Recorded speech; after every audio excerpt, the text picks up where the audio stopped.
तो गाइस आज मैं एक एसी चेक करने के लिए गया था जिसका प्रॉब्लम क्या आ रहा है। उसके 1/4 पे और हाफ पे दोनों पे आइस आ रहा है। पहले 2-3 टेक्नीशियन चेक करके गए, एक ने सर्विसिंग करके गया कस्टमर के एसी का, वो प्रॉब्लम सॉल्व नहीं हुआ। दूसरे भी आया, उसने चेक करके गया, पीसीबी चेंज करके चला गया, लेकिन उसको भी प्रॉब्लम कुछ समझ में नहीं आया। उसका प्रॉब्लम ये था 1/4 और हाफ दोनों पाइप पर आइस आने का रीज़न इंडोर का ब्लोअर मोटर उल्टा घूम रहा था। 1/4 पे आइस इसलिए आ रहा था गाइस क्योंकि एसी के अंदर गैस कम थी, तो आउटडोर चालू होते ही 1/4 के ऊपर उसके आइस आना शुरू हो गया। लेकिन दूसरी प्रॉब्लम ये थी कि इंडोर का जो ब्लोअर मोटर है रन तो कर रहा था, लेकिन अपोजिट डायरेक्शन में उल्टा रन करने की वजह से ये एसी बिल्कुल भी कूलिंग नहीं कर रहा था। इसकी एयर अंदर के अंदर ही घूमती रहती है, कॉइल की कूलिंग ये खींच के बाहर नहीं फेंकेगा, जिसकी वजह से कूलिंग बिल्कुल भी नहीं हो रही थी। इसके पहले उनके पास 2 टेक्नीशियन उन्होंने देख के चले गए। एक तो उनका रेगुलर टेक्नीशियन है जिससे समझ में आया नहीं, उसने पीसीबी चेंज कर दिया, पीसीबी के भी जो पैसे लेना है ले लिया।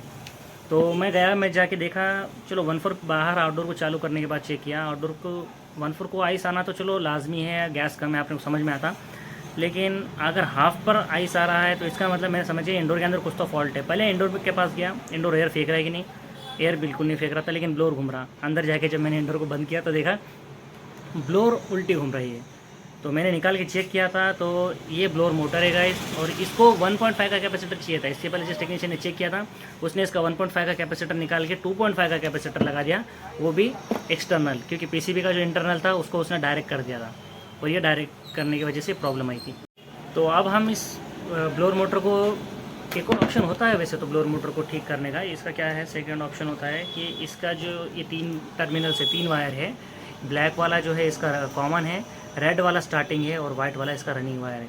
तो हम इसके रनिंग और स्टार्टिंग वायर को उल्टा करके भी टेम्पररी हमारा प्रॉब्लम सॉल्व कर सकते थे, लेकिन ये मोटर का वाइंडिंग बिल्कुल ही ख़राब हो चुकी है, जिसकी वजह से ये पूरी तरह से कुछ भी करे तो उल्टा ही रन कर रहा है। तो अब हम जाने वाले हैं इसके लिए नया ब्लोअर मोटर लेने। देखिए गाइस, 2.5 का कैपेसिटर लगाने की वजह से इसका इतना हिट हुआ है कि इसके ऊपर का जो प्लास्टिक फ्रेम था जो इसको पकड़ के रखता है ब्लोअर मोटर को, वो भी बहुत ज़्यादा ख़राब हो गया है, पिघल गया था आधा, मतलब ख़राब हो गया था वो।